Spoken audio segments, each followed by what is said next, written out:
walking with it.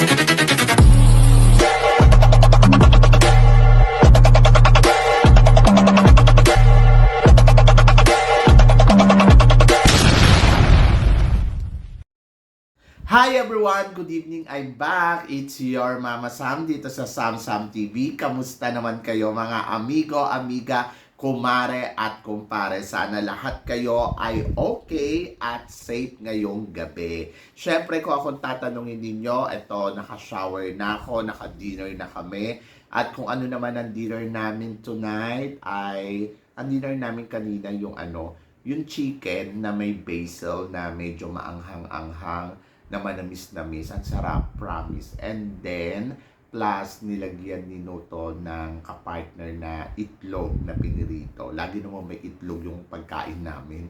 And then, ayun. So, sobrang sarap. Alam mo naman sino, masarap talaga siya magluto at hindi mo makokontrol kumain. Charot.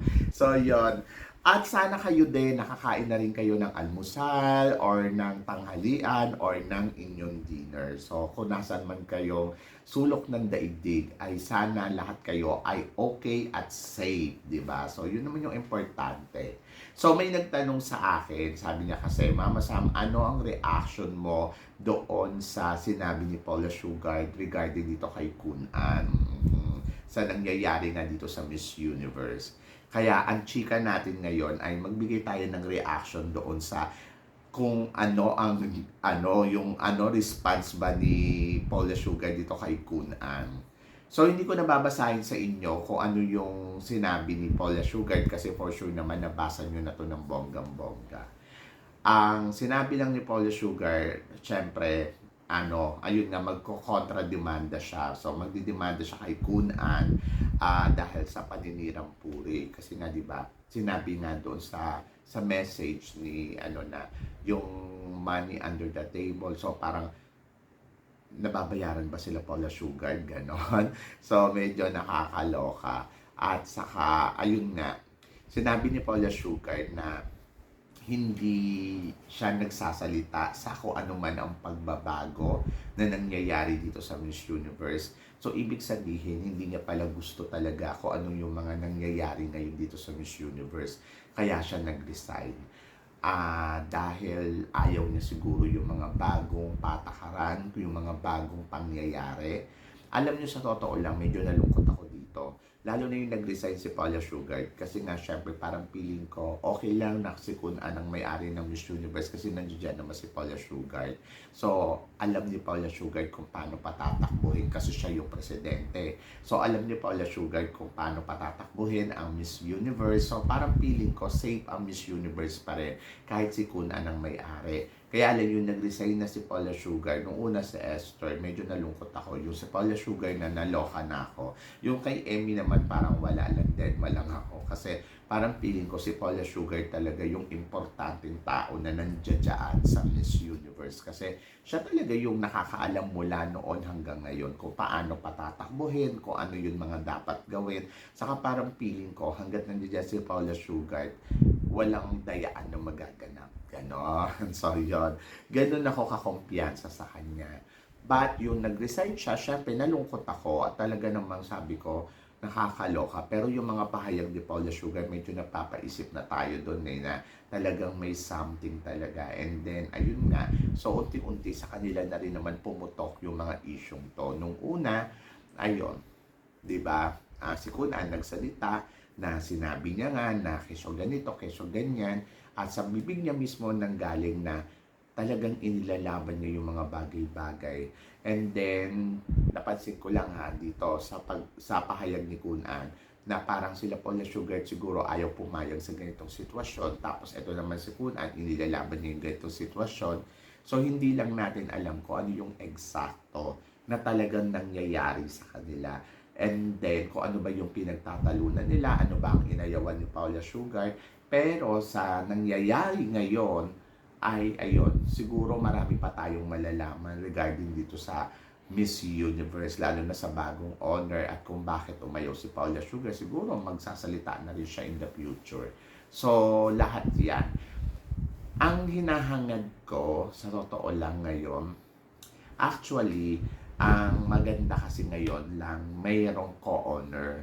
Nung una, yung si Kun An na lang tapos umalis si Paula Sugar, medyo nakakaloka at nakakatakot kung iisipin mo. Parang ano nang mangyayari sa Miss Universe? Kaya pa itong patakbuhin talaga ni Kun An ng maayos? So, saan ba nakafocus si Kun An? Doon ba sa girls na mananalo o doon sa magkano ang makukuha dito sa Miss Universe? Mga ganun eh.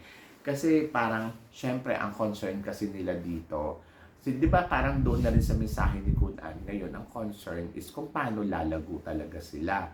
So, parang ang kay, ano naman, ang kay Paula Sugar naman, doon tayo pa rin dapat mag-stick sa sistema, parang ganon, na kung ano ang meron dito sa Miss Universe.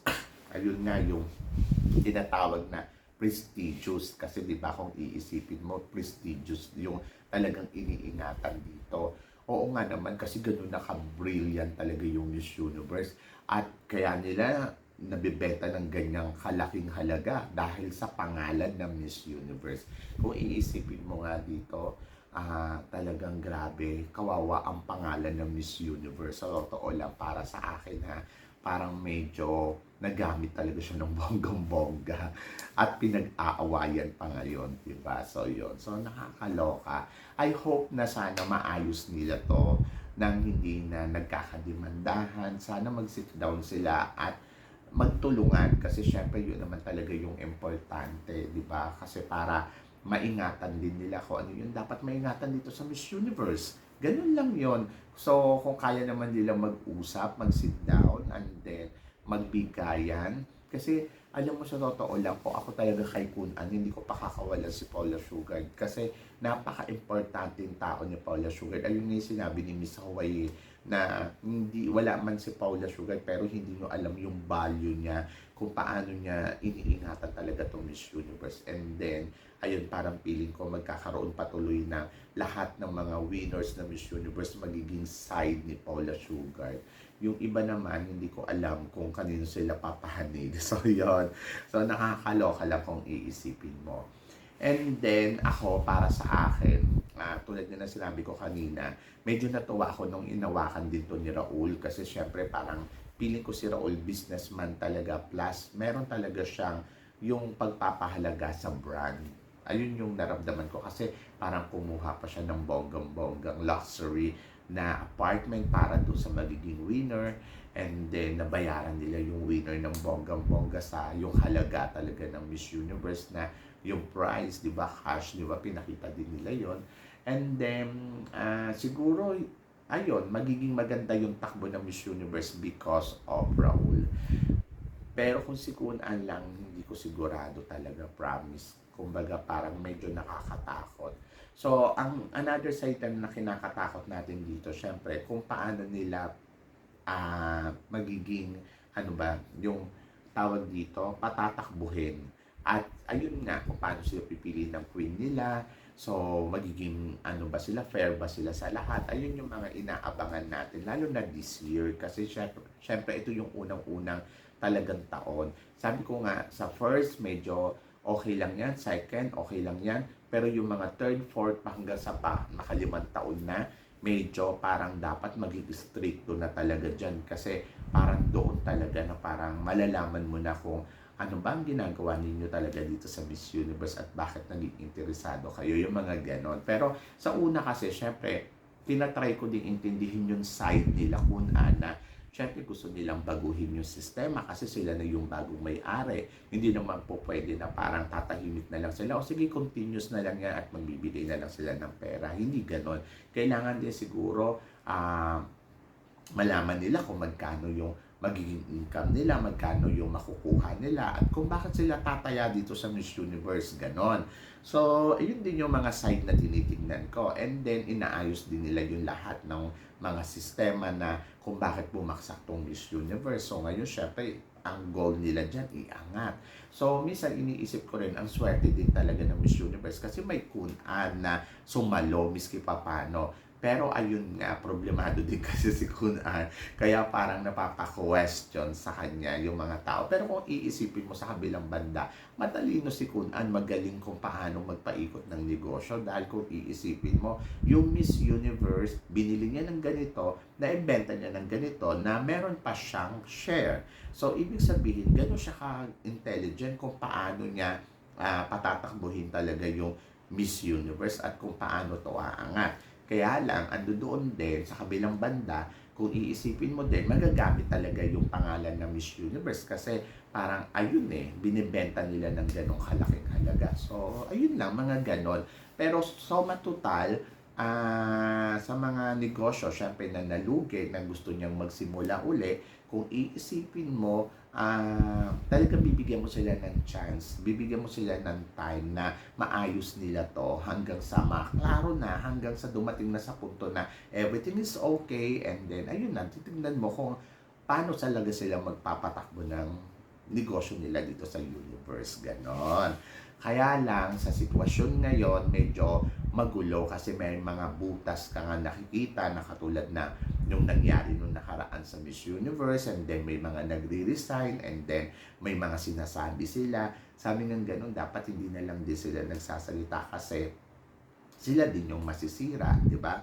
At the end of the story, sila din talaga yung babalik din sa kanila yun So, ayun din yung naging problema kay Kun An, yung pagiging matalak niya sa social media na nagsasabi niya lahat. And then, ang ending, ayan na. So, sumasabog. Saan ba nahuli ang isda sa sarili ding bibig? And tignan natin kung ano ang patutunguhan nito, ay kung ito ba ay magbabalik ba kay Paula Sugar ang Miss Universe after na Paula Sugar na gumawa ng ganitong hakbang. And then tignan natin kung ano-ano pa yung mga susunod na mangyayari. So, abangan natin yan, di ba? But tulad nga na sinabi ko, si Paula Sugar kasi isa na sa mga pundasyon talaga sa Miss Universe. At kung mahal mo talaga yung universe, syempre hindi mo pababayaan ng ganun-ganun lang.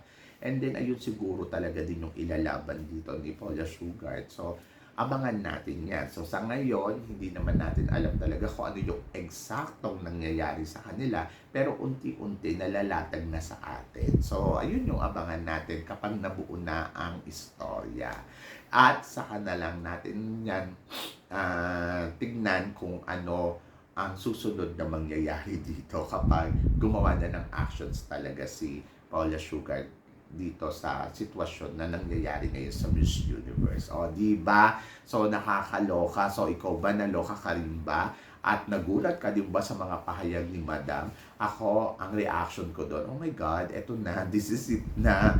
So, yon. So, hindi naman magsasalita yan si Paula Sugar ng ganun-ganun lang kung wala siyang ano. Pero kung iisipin mo ang keep pa din niya. So, maayos pa din yung talagang treatment niya dito kay Kun An as long as possible. Kasi kung isipin mo, hindi nga daw siya nagsalita ng kahit ano, umalis na lang siya, nag-resign na lang siya, di ba? So, yun. So, alam na ninyo kung ano ang susunod na mangyayari dito sa Miss Universe. Pero kayo guys, kayo ang tatanungin ko, tingin ninyo, ano nga ba talaga ang eksaktong nangyayari sa kanila at bakit ganito kagulo? Dahil kung iisipin mo, sobrang nakakalungkot, no?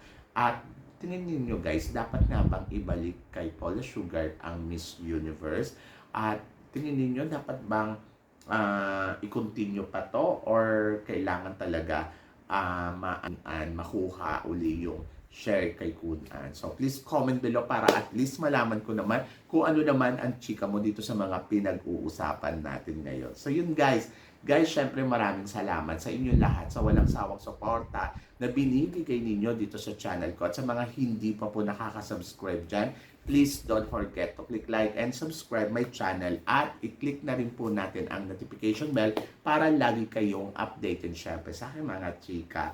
Guys, paalala lang po, ang mga reaction natin dito ngayon ay pawang reaction lang natin at opinion lang natin yung nilalabas natin. So, hindi naman natin alam talaga kung ano pa yung eksakto at gusto nilang mangyari. So, yun yung antabayanan natin, di ba? So, yun. So, guys, hanggang dito na lang. Hanggang sa uli natin chikahan. See you tomorrow. Thank you, guys.